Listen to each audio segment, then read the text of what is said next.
अब खामनेई का बदला लेगा ईरान।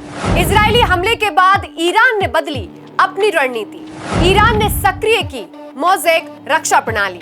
अगर इजरायल और ईरान टकराव की आग और भड़कती है तो उसका असर सिर्फ मिसाइलों और ड्रोन तक सीमित नहीं रहेगा, ये पूरी मिडिल ईस्ट को तबाह कर देगा। ये पूरी मिडिल ईस्ट की रणनीति को बदल सकता है। हाल के हमलों के बाद ईरान ने अपनी रक्षा नीति में बड़ा बदलाव करते हुए मोज़ेक डिफेंस मॉडल को पूरी तरह सक्रिय कर दिया है।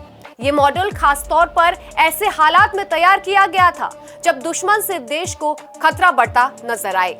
इन हमलों ने सैन्य ढांचों और संचार लाइनों को पूरी तरह नुकसान पहुंचाया।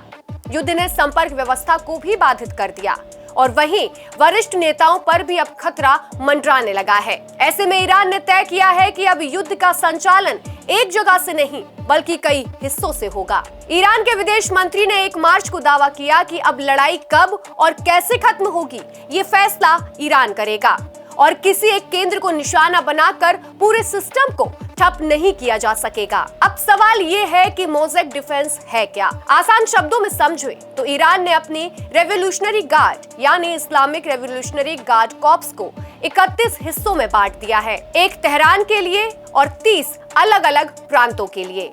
हर प्रांत की इकाई को लगभग पूरी फ्रीडम है। उन्हें मिसाइल दागने, ड्रोन लॉन्च करने या गुरिल्ला रणनीति अपनाने के लिए तेहरान से अब हरी झंडी का इंतजार नहीं करना पड़ेगा।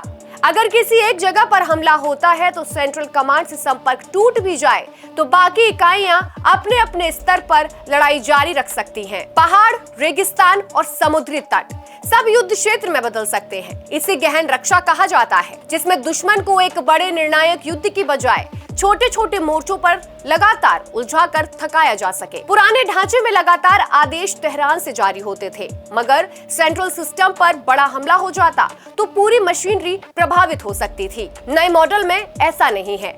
फरवरी में हुए स्मार्ट कंट्रोल अभ्यास में इस रणनीति का परीक्षण किया गया था, खासकर स्ट्रेट ऑफ हॉर्मुज़ में।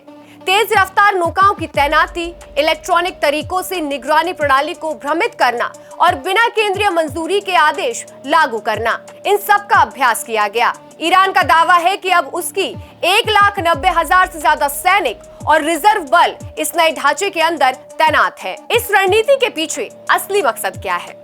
सीधा सा जवाब, दुश्मन को लंबे समय तक उलझाकर थका देना। ईरान की योजना ये है कि अगर उस पर हमला बढ़ता है तो वो सीधी भिड़ंत के बजाय बिखरे हुए मोर्चे से जवाब देगा। इतिहास में कई ऐसे उदाहरण हैं जहां बड़ी सैन्य ताकतें लंबे गोरिल्ला संघर्ष में उलझकर कमजोर पड़ी हैं। ईरान उसी तरह का माहौल तैयार करना चाहता है जहां हर प्रांत अपनी स्थिति के हिसाब से रणनीति तय कर सके। अगर तेहरान पर दबाव बढ़े तो दूसरे प्रांत अपनी कार्रवाई तेज कर दे ताकि हमला करने वालों के लिए हर दिशा से चुनौती खड़ी हो जाए। अब सबसे अहम सवाल, इससे अमेरिका, इजराइल और खाड़ी देशों के लिए क्या खतरा है? पहला खतरा है अनसर्टेनिटी। अगर सैन्य टुकड़ियां स्वतंत्र रूप से फैसला लेंगी तो छोटे छोटे लेकिन अचानक हमलों की आशंका बढ़ेगी। खासकर यूनाइटेड स्टेट्स, इजराइल और खाड़ी देशों के लिए समुद्री रास्तों की सुरक्षा बड़ी चुनौती बन सकती है। खाड़ी सहयोग परिषद के सदस्य पहले ही ऊर्जा आपूर्ति और समुद्री व्यापार को लेकर